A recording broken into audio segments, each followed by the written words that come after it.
हाँ जी, तो आज आपके साथ हम जो चैप्टर कवर करने जा रहे हैं यानी रिवीजन जिसका करेंगे, तो चैप्टर हमारा है बिजनेस स्टडीज का। सो क्लास 12th, सब्जेक्ट है आपका बिजनेस स्टडीज और चैप्टर है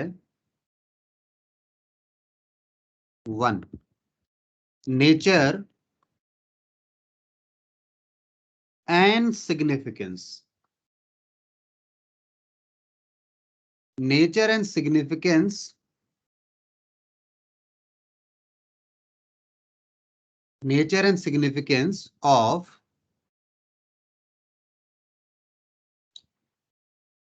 मैनेजमेंट। इसका हम आपके साथ रिवीजन कर रहे हैं। ये टॉपिक हमने आपके साथ पहले किया हुआ है, रिवाइज कर रहे हैं इसको। ठीक है, तो नेचर एंड सिग्निफिकेंस में आपके पास सबसे पहले आता है जी क्या, मीनिंग। मीनिंग कह लीजिए या कह लीजिए कॉन्सेप्ट। किसका मीनिंग या कॉन्सेप्ट समझना है? Of management.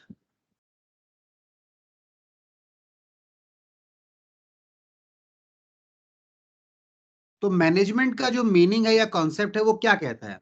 मैनेजमेंट का मीनिंग कहता है, ये कॉन्सेप्ट कहता है मैनेजमेंट क्या है। वो कहता है it is the art, management is the art of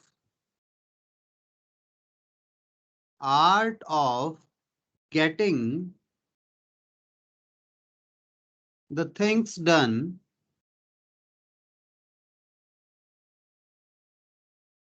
getting the things done by others। क्या है, क्या कहा मैनेजमेंट को उन्होंने? कहता है एक आर्ट है जिससे आप लोगों से काम करवाते हैं। ठीक है, तो उन्होंने कहा मैनेजमेंट, मैनेजमेंट का काम यही तो चीजों को मैनेज करना, यानी जाओ हमें जहां पहुंचना है वहां लेकर जाना, लोगों से काम करवाना। ये डेफिनेशन में थोड़ा सा चेंज आया है। हमने जैसे यहाँ कहा बाय अदर्स की तरह, बाय अदर्स की जगह पर आगे चेंज किया गया है इसको। इन्होंने कहा बाय अदर्स नहीं, उनसे काम नहीं करवाना, उनके साथ मिलके उनसे काम करवाना है।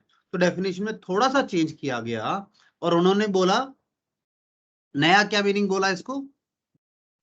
Management is management means getting the work done with aim of achieving, with the aim of achieving goals effectively and efficiently, effectively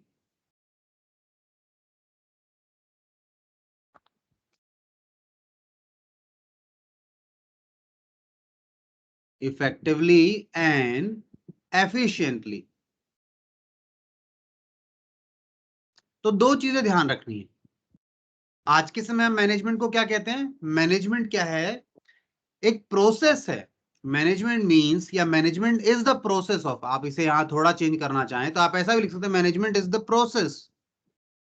process of getting the work. Getting the work की जगह आप एक और वर्ड यूज कर सकते हैं, getting the things. मतलब जो आपने काम करवाने हैं, डन विद द एम। और काम करवाते समय आपका एम क्या है, ऑब्जेक्टिव क्या है? To achieve your goals effectively and efficiently. आपको पता है इफेक्टिव और एफिशिएंट में क्या चीज इंपॉर्टेंट थी? बताएगा कोई बच्चा मुझे? ये दो वर्ड हमने पहले भी किए हैं आपके साथ, तो बताइए। इफेक्टिव किसको सिग्निफाई करता है, एफिशिएंट किसको करता है? इफेक्टिव टाइम को और एफिशिएंट कॉस्ट रिड्यूस होती है। इफेक्टिव कहता है, एफिशिएंसी कहता है, इफेक्टिव कहता है टाइमली होना चाहिए, प्रभावी तो होना चाहिए। अगर उसका प्रभाव ही नहीं मिल रहा है, इफेक्ट ही नहीं मिल रहा है, तो क्या काम की है वो चीज? ठीक है। एफिशिएंटली कहता है नहीं, काम तो कर लो, कॉस्ट पर भी ध्यान दो। तो दोनों का बैलेंस बना के हमें चलना है। ऐसा भी होना चाहिए कि कॉस्ट भी ज्यादा ना आए, और ये भी होना चाहिए कि जो चीज हम चाहते हैं वो हो भी जाए टाइमली। दोनों ही चीजें इंपॉर्टेंट है। ना तो ऐसा फायदा, कोई चीज का फायदा है जो काम कर लिया बट कॉस्ट बहुत ज्यादा आ गई, वो भी कोई फायदा नहीं है। या फिर कॉस्ट तो बहुत कम आई बट जब चाहिए था जब मिला ही नहीं, तो वो भी नुकसानदेह है। मतलब दोनों ही यूज के नहीं है, यूजलेस होंगे।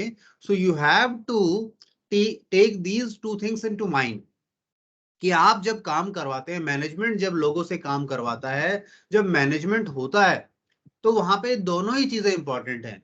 एक इफेक्टिवनेस और दूसरा एफिशिएंसी। तो दोनों का बैलेंस बना के हमें चलना है।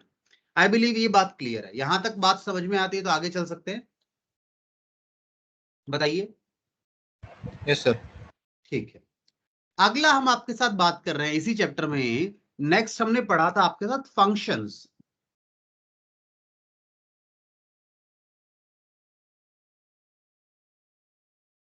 Functions of management. मैनेजमेंट क्या क्या फंक्शंस परफॉर्म करती है, इस पर बात करनी। सबसे पहले मैनेजमेंट को क्या करना होता है? मैनेजमेंट को सबसे पहले प्लान करना होता है। तो मैनेजमेंट का पहला फंक्शन हमने क्या कह दिया? प्लानिंग है। यानी कि डिसाइडिंग इन एडवांस, पहले ही तय कर लें कि आपको कहां पहुंचना है, कैसे करना है, सारी चीजें तय हो जाएं। ऐसे नहीं कि पहले कर लिया और फिर सोचा कि ये जो किया है वो क्या सही है नहीं है, क्या काम आएगा या नहीं आएगा। तो पहले प्लान कीजिए, आप प्रॉपरली सोचिए, विचार कीजिए और फिर आगे बढ़िएगा। तो प्लानिंग हमारा पहला फंक्शन है मैनेजमेंट का।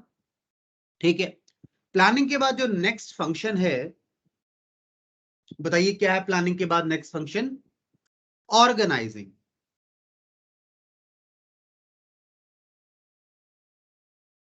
ऑर्गेनाइजिंग में हम क्या करते थे, कोई बताना चाहेगा?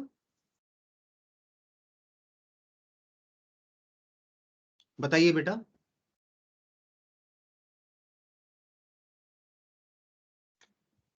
ऑर्गेनाइजिंग में हम लोग क्या करते थे, क्या क्या चीजें होती थी, बताइए कोई।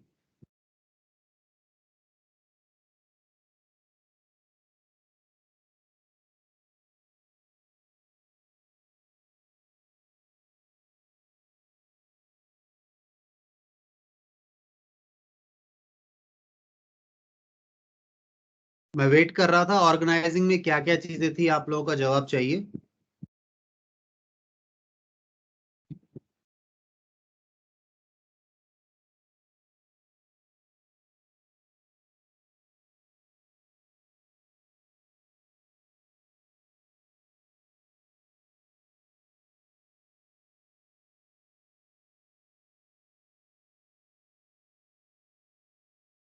कोई जवाब देगा मुझे? क्या बताने, मतलब मीनिंग बतानी है? ऑर्गेनाइजिंग क्या होता था, मतलब आप सिंपल वर्ड्स में ऑर्गेनाइजिंग को क्या कह सकते हैं? वन वर्ड में, दो तीन वर्ड में, एक छोटे सेंटेंस में क्या कह सकते हैं ऑर्गेनाइजिंग को? मतलब कि जैसे कि अरेंजमेंट। मैनेजिंग करना उसको। मैनेजिंग करना, तो फिर वो पूरी चीज ही हो गई ना। मैनेजमेंट तो है ही, मैनेज करना है, इसमें दिक्कत नहीं है। बट अभी भी ऐसा लगता है अरेंजमेंट। कि हाँ, अरेंजिंग द थिंग्स। ऑर्गेनाइजिंग का मतलब क्या हो गया? आपने जो प्लान किया है, आपने कुछ प्लान कर लिया कि हमें ऐसे ऐसे काम करना है। अभी जो आपने प्लानिंग की है, इसके लिए आपको चाहिए रिसोर्सेज, आपको साधनों की जरूरत है। उन साधनों का अरेंजमेंट करना क्या कहलाता है? ऑर्गेनाइजिंग कहलाएगा। क्या बात क्लियर है मेरी? बताइए, समझ में आया? सबसे पहले आपने प्लान कर लिया कि हमें ये करना है, यहां यहां पहुंचना है, ये स्टेप्स होंगे हमारे। तो वहां पहुंचने के लिए, वो सारा काम करने के लिए, आप बताइए आपको रिसोर्सेज चाहिए या नहीं चाहिए? साधन तो चाहिए। आपने बिजनेस करना है तो उसके लिए फंड्स चाहिए। ठीक है, इस तरीके से सारी इंफॉर्मेशन आपको चाहिए। बताइए मुझे, क्या ये बात क्लियर है?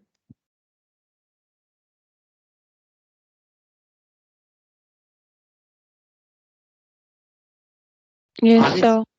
ठीक है। तो चलिए यहां से अब आगे चले। ऑर्गेनाइजिंग आपने देखा। ऑर्गेनाइजिंग के बाद अब आपको साधन मिल गए, आपने ऑर्गेनाइजिंग में और भी बहुत सारी चीजें आती थी। अगर मैं आपको डिटेल आउट करूं तो ऑर्गेनाइजिंग में आप अपना स्ट्रक्चर ऑर्गेनाइज करते थे कि आपका ऑर्गेनाइजेशन स्ट्रक्चर कैसा होगा, क्या क्या डिपार्टमेंट्स होंगे, यानी सब आपने अरेंज कर लिया। आपको अब आगे बढ़ना है, बिजनेस को स्टार्ट करना है, तो आपके पास डिपार्टमेंट्स होने चाहिए, आपके पास फिजिकल रिसोर्सेज होने चाहिए, आपके पास ह्यूमन रिसोर्सेज होने चाहिए, आपके पास फाइनेंशियल रिसोर्सेज होने चाहिए। उन सब का आपने अरेंजमेंट किया, दैट इज ऑर्गेनाइजिंग। अब अरेंजमेंट होने के बाद अगली चीज क्या है जी? अगला है स्टाफिंग। यानी ऑर्गेनाइजिंग में जो आपने फिजिकल रिसोर्सेज की बात की, जो ह्यूमन रिसोर्सेज की बात की और जो फाइनेंशियल रिसोर्सेज की बात की, आपने डिपार्टमेंट्स बांट दिए। अब उन डिपार्टमेंट में लोग काम करेंगे, ह्यूमन रिसोर्सेज चाहिए आपको, तो उन जॉब पोजीशंस पर कौन लोग काम करेंगे ये सब आपने तय कर लिया कि किस तरह का व्यक्ति चाहिए, क्या उसकी क्वालिफिकेशन होनी चाहिए, ठीक है, सब तय हो गया। अब वहां पर लोगों को अपॉइंट करना, लोगों को वहां पर बिठा देना इज स्टाफिंग, ताकि वो एक्चुअलिटी में परफॉर्म कर पाए आपके काम को। ठीक है, तो नेक्स्ट हमारे पास क्या हुआ? स्टाफिंग हुआ। बताइए यहां तक क्या स्टाफिंग क्लियर है आप लोगों को? स्टाफिंग में हम क्या करते थे, बताइए।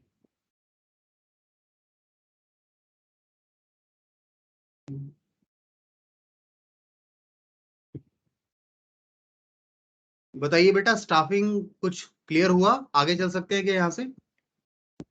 स्टाफिंग में क्या करेंगे मैंने आपको बताया। आपको यहाँ पे चूज करना है, जैसे लोग आपको चाहिए, जैसी जॉब पोजीशंस आपने बनाई हैं उस पर वैसा व्यक्ति आपको मिल जाए, उस प्रोसेस को आपने क्या कहा? स्टाफिंग कहा। रिक्रूटमेंट और स्टाफिंग, रिक्रूटमेंट जो है स्टाफिंग का पार्ट है।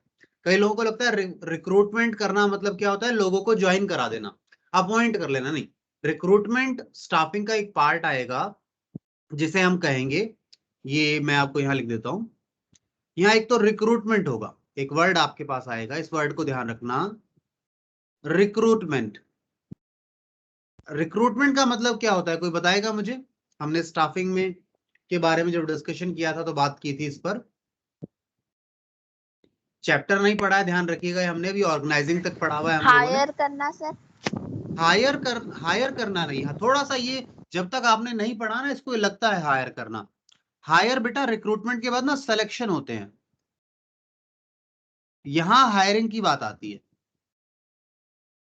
रिक्रूटमेंट का मतलब है attracting people, attracting people to apply for job. ठीक है, लोगों को अट्रैक्ट करना ताकि वो जॉब के लिए अप्लाई करें, that is known as recruitment. ठीक है, बाकी आगे डिस्कशन करेंगे जब ये चैप्टर करेंगे।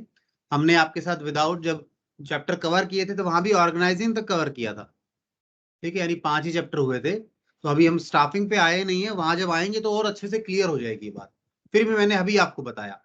ठीक है, रिक्रूटमेंट का मतलब जनरली लोग यही समझते हैं, रिक्रूटमेंट का मतलब क्या है? रिक्रूटमेंट लोगों को लगता है नौकरियां मिल गई, रिक्रूट कर लिया गया। नहीं, रिक्रूटमेंट ड्राइव क्या है? एक तरीके से एडवर्टाइजमेंट करती है कंपनी, लोगों तक पहुंचती है, लोगों को बताती है कि हमारे यहाँ जॉब पोजीशंस खाली हैं, आप लोग जो इंटरेस्टेड हो अप्लाई करें। क्यों ऐसा करते हैं हम लोग? ताकि हमें बेस्ट पर्सन मिल सके उस पर्टिकुलर जॉब पोजीशन के लिए, क्योंकि ज्यादा लोग अप्लाई करेंगे, ठीक है, तभी तो हम उसमें से छांट पाएंगे अच्छा व्यक्ति। ठीक है, आइए, स्टाफिंग हो गया। इसके बाद अगला फंक्शन जो हमारा था वो क्या हुआ करता था जी? अगला फंक्शन बताइए, किसी को याद है अगला फंक्शन? अगला फंक्शन है डायरेक्टिंग।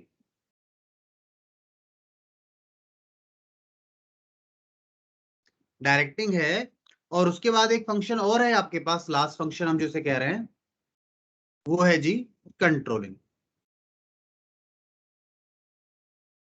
ये 5 फंक्शंस हैं।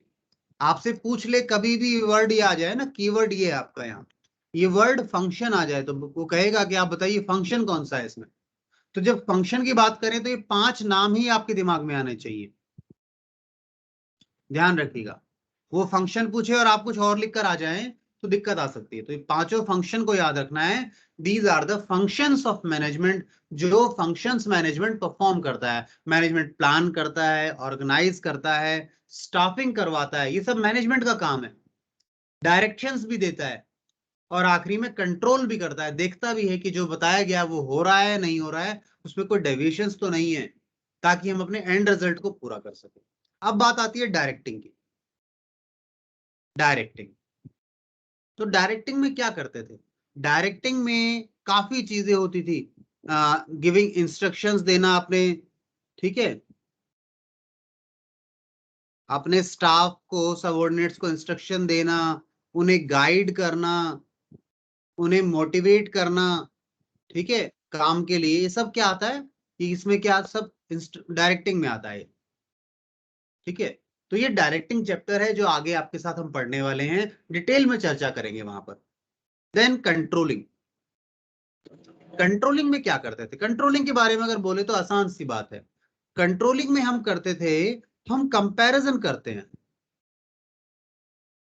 हम कंपेयर करते हैं प्लान को, जो हमने प्लान किया है उसे, versus actual performance. Plan versus actual performance को कंपेयर किया जाता है। यानी जो आपने तय किया है, क्या रियलिटी में आप वो कर भी रहे हैं, वो अचीव कर पा रहे हैं, नहीं कर पा रहे हैं? अगर नहीं कर पा रहे हैं तो प्रॉब्लम्स है। हमें फाइंड आउट करना होगा कि क्या रीजन है, क्या एरिया है जिनके कारण हम अपना काम पूरा नहीं कर पा रहे हैं, हम अपने टारगेट्स को अचीव नहीं कर पा रहे हैं, क्या इश्यूज आ रहे हैं एक्चुअल में। उन्हें भी हम कंट्रोलिंग में ही देखते हैं, और फिर उन प्रॉब्लम एरियाज को हम आइडेंटिफाई करके रिजॉल्व करते हैं, ताकि जो हमने प्लान किया है वो हम अचीव कर पाए, ठीक है। तो ये क्या हो गए जी, आपके प्लानिंग के फंक्शंस हो गए। बताइए यहां तक आपको बात समझ में आती है नहीं आती? बोलिए।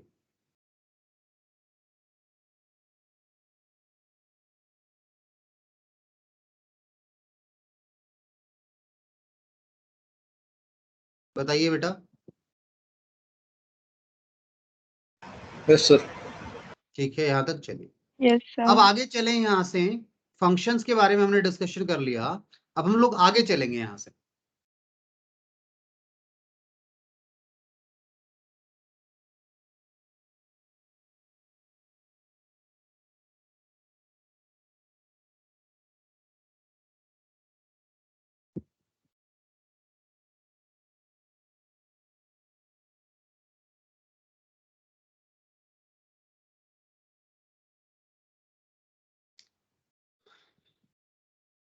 फंक्शंस के बाद अगला जो हम काम कर रहे हैं आपके साथ, वो हम बात करेंगे कैरेक्टरिस्टिक्स पर, यानी कैरेक्टरिस्टिक्स कह लीजिए या फीचर्स कह लीजिए मैनेजमेंट के। तो नेक्स्ट हमारा जो टॉपिक है डिस्कशन का, वो है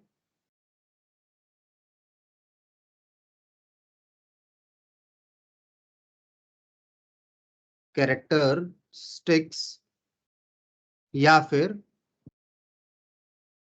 फीचर्स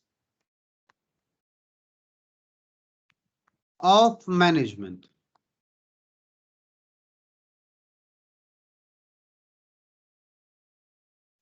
कैरेक्टरिस्टिक या फिर फीचर्स ऑफ मैनेजमेंट हम अगला डिस्कस कर रहे हैं आप लोगों के साथ, इसे देखिएगा।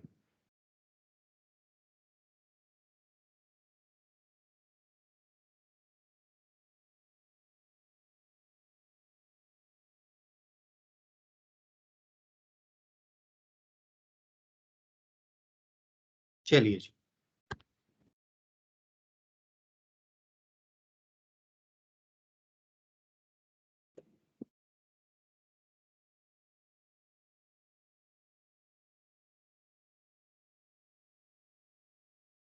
वन बाय वन सभी कैरेक्टर्स को देखते हैं। सबसे पहले देखें तो पहली फीचर है कि जो हमारा मैनेजमेंट है, it is a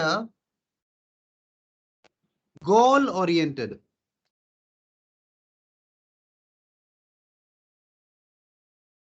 goal oriented process.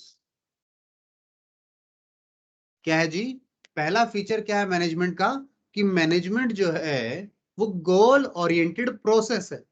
यानी जब भी हम मैनेजमेंट करते हैं, या जब भी मैनेजमेंट को कोई डिसीजन लेना होता है, या मैनेजमेंट का प्रोसेस अप्लाई किया जाता है, तो हम हमेशा माइंड में क्या रखते हैं, अपने गोल को रखते हैं, यानी हमें अपने गोल्स को, हमें अपने ऑब्जेक्टिव्स को अचीव करना है।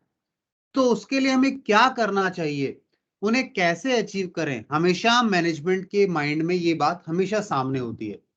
वो जो भी कोई एक्शंस लेते हैं, जो भी कोई एक्टिविटीज परफॉर्म करते हैं, उसमें हमेशा किस चीज को ध्यान में रखा जाता है कि हम गोल को अचीव कर पाएंगे उनसे, यानी उनके सारे एक्शंस उनको गोल की तरफ डायरेक्ट करते हैं।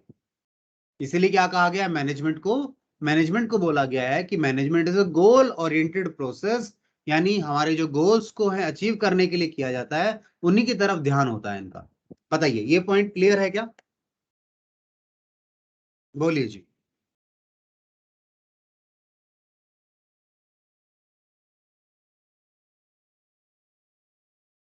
बताइए बेटा, क्लियर है या नहीं है? हाँ सर। ठीक है। देन नेक्स्ट पॉइंट हम आपके साथ डिस्कस कर रहे हैं, जो नेक्स्ट फीचर जो है वो है management is a continuous process.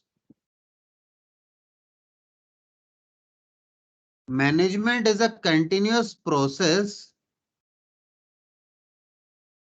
ठीक है, मैनेजमेंट जो है वो एक कंटिन्यूअस प्रोसेस है। ठीक है, ये नहीं कि वंस इन अ टाइम हमने मैनेज कर लिया चीजों को फिर बाकी छोड़ दो, एक बार मैनेज कर लिया तो ठीक है बस हो गया एक बार, ऐसा नहीं। Every day, every single minute you have to perform your work, you have to manage the things. क्यों? अगर मैनेजमेंट नहीं करेंगे, चीजों को मैनेज करने की कोशिश कर नहीं करेंगे, तो चीजें बिगड़ सकती हैं। आपको मैनेजमेंट के प्रोसेस को हमेशा अप्लाई करते रहना पड़ेगा। कोई गैप नहीं दिया जा सकता इसमें कि नहीं चलो इस साल छोड़ देते, इस साल मैनेज नहीं करते चीजों को, then it will be a sign of your downfall. तो ध्यान रखना है, मैनेजमेंट एक गोल ओरिएंटेड प्रोसेस है, और दूसरा जो अभी हमने कहा, मैनेजमेंट क्या है, एक कंटिन्यूअस प्रोसेस है। कोई सिंगल डे एक्टिविटी नहीं है, कोई once in a time activity नहीं है, it has to be performed on regular basis. ठीक है, रेगुलरिटी के साथ परफॉर्म करना होगा, तभी हम अपने रिजल्ट्स को, अपने ऑब्जेक्टिव्स को अचीव कर पाएंगे। बताइए, ये पॉइंट पर बताइए, कंटिन्यूअस प्रोसेस में कोई इश्यू है क्या?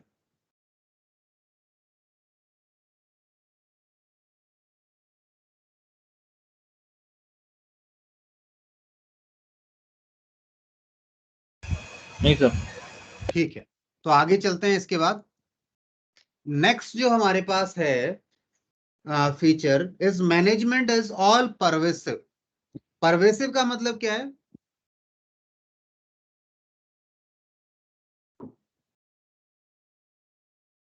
मैं इसे ऐसे लिख देता हूं, third feature, management is required everywhere. Required everywhere, हर जगह चाहिए। इस इस रिक्वायर्ड एवरीवेयर को आप दूसरा वर्ड क्या दे सकते हैं, नाम, मैनेजमेंट इज परवेसिव।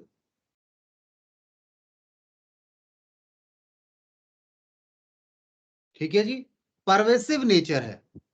ठीक है, चाहे ऑर्गेनाइजेशन स्मॉल लेवल का हो, स्मॉल ऑर्गेनाइजेशन हो या लार्ज ऑर्गेनाइजेशन हो, तो भी वहां भी मैनेजमेंट चाहिए। बिजनेस हो, नॉन बिजनेस एंटिटी हो, सबको चाहिए। ठीक है ना, हर जगह चाहिए होता है मैनेजमेंट, यानी हर जगह आपके को मैनेजमेंट के प्रोसेस को अप्लाई करना होता है। Even in are individual life, हमें हमें अपनी पर्सनल लाइफ में, इंडिविजुअल लाइफ में भी चीजों को मैनेज करना पड़ता है। ठीक है, मैनेज करने का मतलब क्या हुआ, समझे? हमें अपने गोल को ध्यान में रखकर अपने काम करने होते हैं, हमें उस चीज को पाने के लिए डेली मेहनत करनी पड़ती है। ठीक है, ऐसा नहीं कि एक दिन, चलो एक दिन मेहनत कर ली बस गोल अचीव हो जाएगा, नहीं, कंटिन्यूअस एफर्ट्स लगाने पड़ते हैं। तो मैनेजमेंट क्या है जी, परवेसिव इन नेचर है, परवेसिव ने है, हब सब जगह चाहिए आपको मैनेजमेंट। ऐसा नहीं है कि कोई पर्टिकुलर बिजनेस है उसी को मैनेजमेंट करना पड़ता है, नहीं, सभी को, चाहे स्मॉल बिजनेस हो चाहे लार्ज बिजनेस हो, ये जरूरी है कि लार्ज वाले को ज्यादा मेहनत करनी पड़ती है, क्योंकि ज्यादा चीजें हैं, सभी चीजों को कोऑर्डिनेट करना है, एडजस्ट करना है, सभी चीजों को साथ लेकर चलना है। तो लार्ज लेवल पर तो जिम्मेदारी और बढ़ जाती है, ठीक है। बट इसका मतलब ये नहीं कि छोटे लेवल पर जिम्मेदारी कम होती है, मैनेजमेंट वहां भी इक्वली इंपॉर्टेंट है, उतना ही चाहिए, ठीक है। बताइए जी यहाँ पर, क्या ये बात क्लियर है आप लोगों को?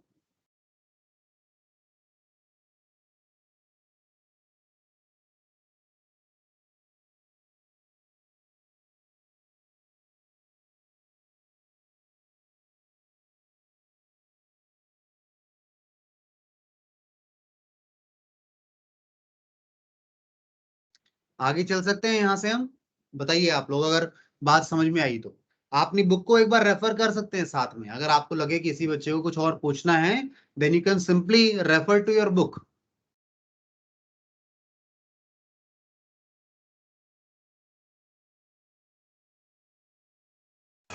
Clear sir.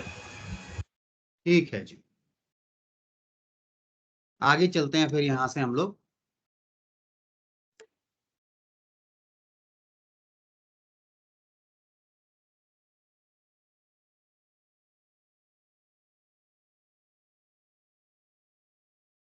नेक्स्ट पॉइंट देखिए, अगली जो फीचर है हमारे पास मैनेजमेंट की, वो देखिए क्या है। Point number 4, management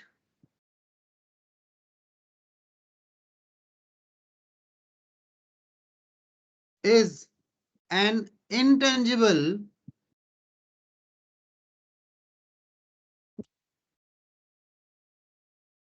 thing।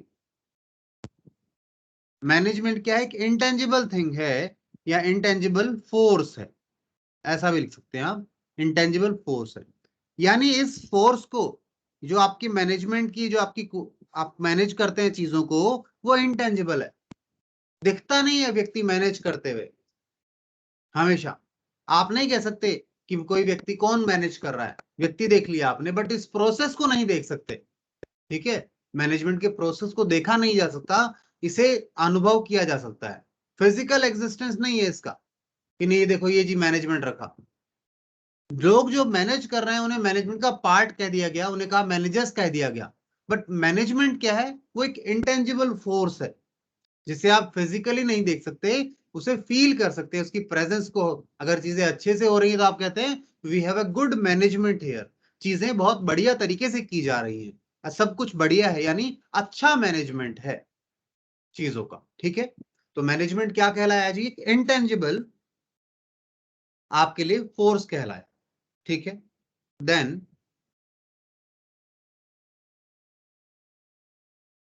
Fifth, next feature की बात करते हैं। अगला फीचर देखिए, अगला फीचर क्या है? अगला है management is a group activity। Group activity,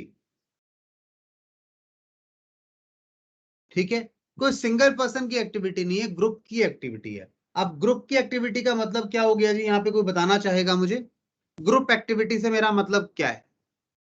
पढ़िए एक बार आप जरा इसे और मुझे बताइए। देखिए,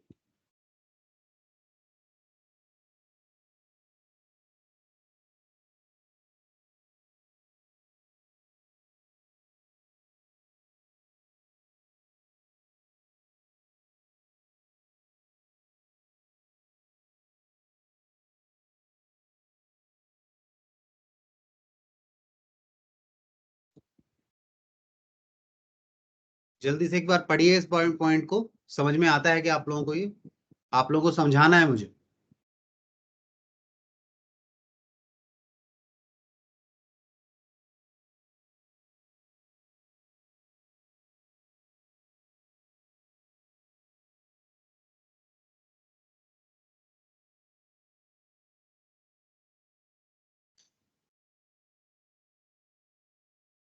management is a group activity. देखिए, जब चीजें आप मैनेज करने के लिए निकलते हैं ना, तो यहां ऐसा नहीं होता कि कोई सिंगल इंडिविजुअल है काम कर रहा है। आपके पास लार्ज नंबर ऑफ पीपल है, डिफरेंट एम्प्लॉयज हैं, डिफरेंट स्टाफ है, सभी को साथ में लेकर चलना होता है। और जब इन सब लोगों को साथ में लेकर चल रहे हैं, यानी सभी ग्रुप एज ए ग्रुप काम करते हैं, कोई अकेला व्यक्ति सारी चीजें मैनेज नहीं कर सकता। ठीक है, it is a group effort, सभी को मिलकर चीजों को करवाना होता है। जब सभी लोग पार्टिसिपेट करेंगे, सभी एक्टिवली इन्वॉल्व होंगे, सभी मैनेज गोल्स की तरफ ध्यान देकर एक्शंस करेंगे या अपनी एक्टिविटीज करेंगे, तब जाकर मैनेजमेंट अप्लाई हो पाता है। तो ग्रुप एक्टिविटी है, सिंगल पर्सन एक्टिविटी नहीं है, कलेक्टिव एफर्ट्स लगते हैं सभी के। ऐसा नहीं है कि एक व्यक्ति काम कर रहा है, वो मैनेज कर रहा है, सब हो जाएगा, नहीं। इट रिक्वायर्स असिस्टेंस और support from each and every person in the organisation, तब जाकर मैनेजमेंट अच्छे से हो पाता है, या आप कह लें सिंपली जब जाकर मैनेजमेंट हो पाता है। ठीक है, बताइए, इसके अलावा बताइए जी।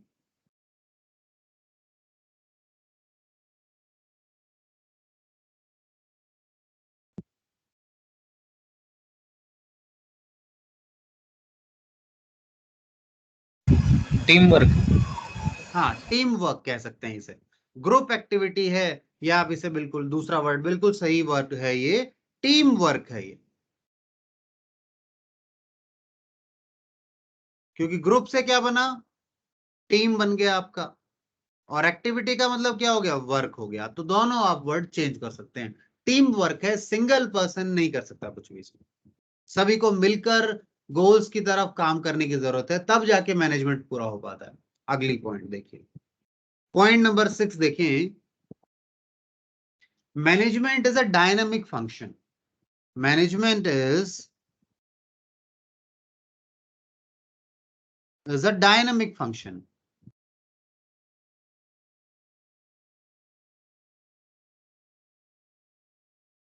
अब डायनामिक फंक्शन का मतलब क्या होता है, कोई बताएगा? जो मतलब जगह जगह पे अलग हो। हाँ, चेंज होता रहता है। देखो, मैनेजमेंट आप कह सकते हैं, मैनेजमेंट हैज टू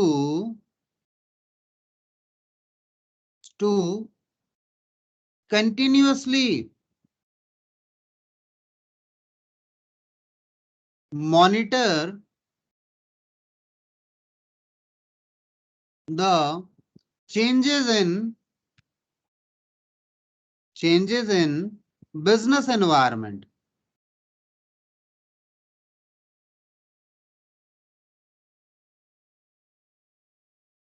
कहता है मैनेजमेंट को क्या करना होता है, सबसे पहले तो मॉनिटर करना पड़ता है। क्या मॉनिटर करना पड़ता है, जो चेंजेस आ रहे हैं इन्वायरमेंट में, and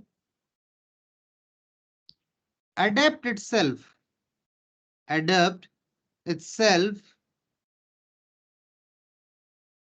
to the changing environment।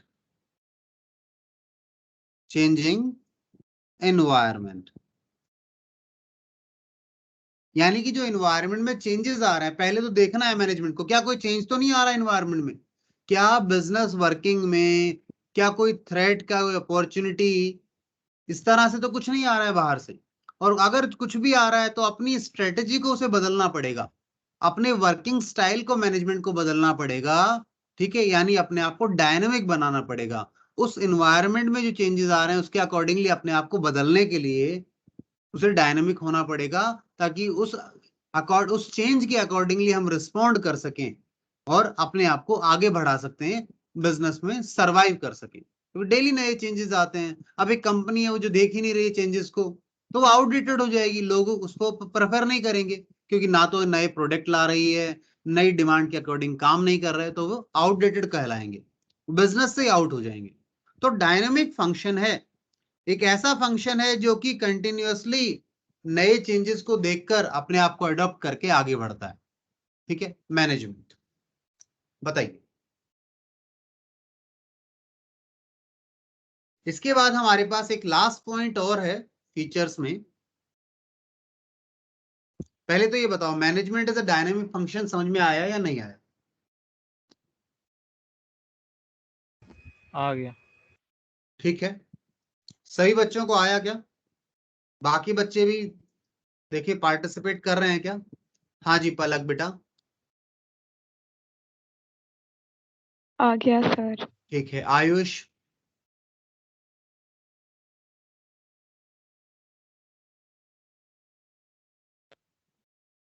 Ayush क्या रिस्पॉन्ड कर रहा है? मुझे आवाज नहीं आ रही आयुष की, बताइए।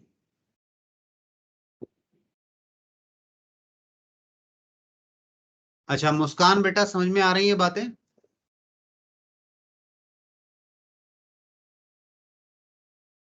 बताइए जी। Yes sir. ठीक है, सक्षम?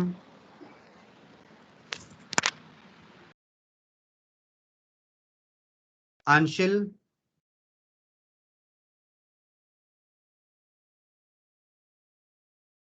अंशिल का भी कोई जवाब नहीं आ रहा है, यानी ये तीनों बच्चे बस ऑन करके गायब हैं। आयुष है, सक्षम है और अंशिल है। सुन रहे होते तो जवाब दे सकते थे मुझे, हाँ या ना में कुछ तो बोलते। तीनों गायब हैं, इन तीनों की एब्सेंट मार्क करते हैं आज। ठीक है, वापस आ जाइए। तो एक लास्ट हमारे पास एक और पॉइंट है यहां पर, वो और लिख लीजिए। Management is multi dimensional.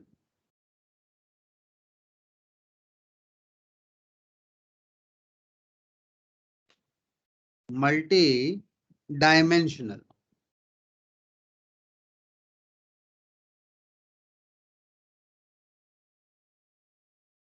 Management क्या है? मल्टी डायमेंशनल है।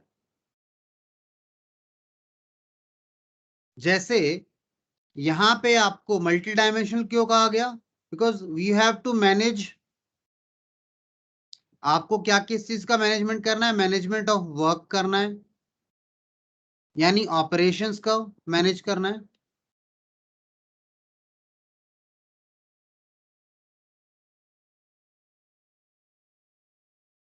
Management of people and management of resources. तीनों को मैनेज करना है, कोई एक सिंगल डायमेंशनल नहीं है। काम को भी मैनेज करना है, लोगों को भी मैनेज करना है। अब ठीक है, इन्होंने बस एक ध्यान रखिएगा, मैंने क्या कहा?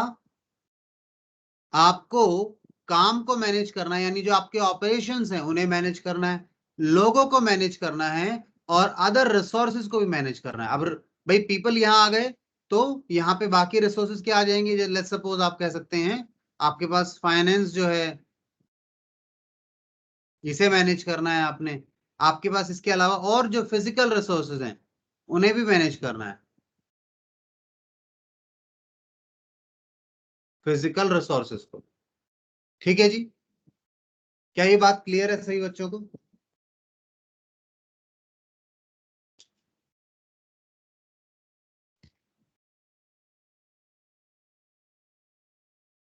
बोलिए,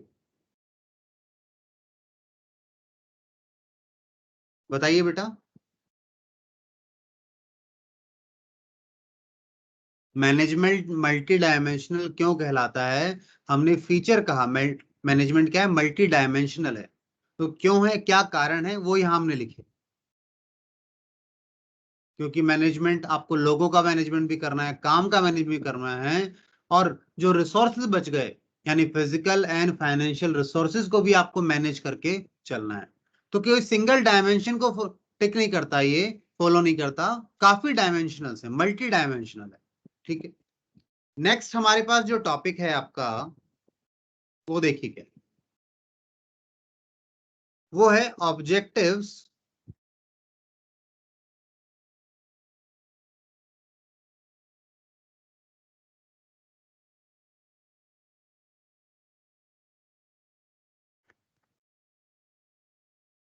objectives of management. Objectives of management की अगर हम बात करें तो ऑब्जेक्टिव्स में हमारे पास दो तरीके से क्लासिफिकेशन किया हमने। ऑर्गेनाइजेशनल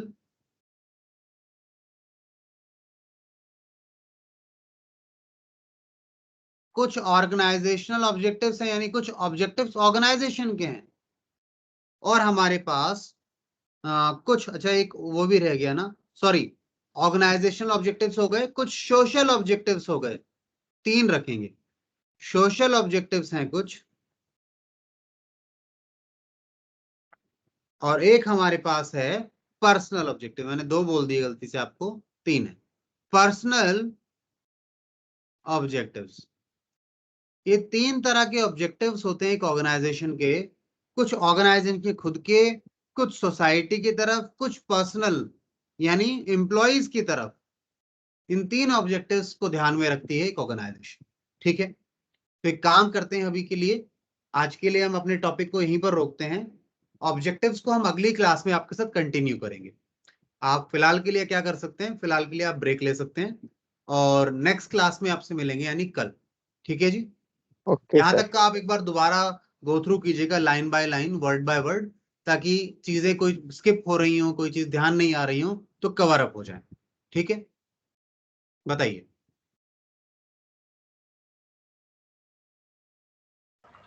ठीक है सर। ठीक है बेटा।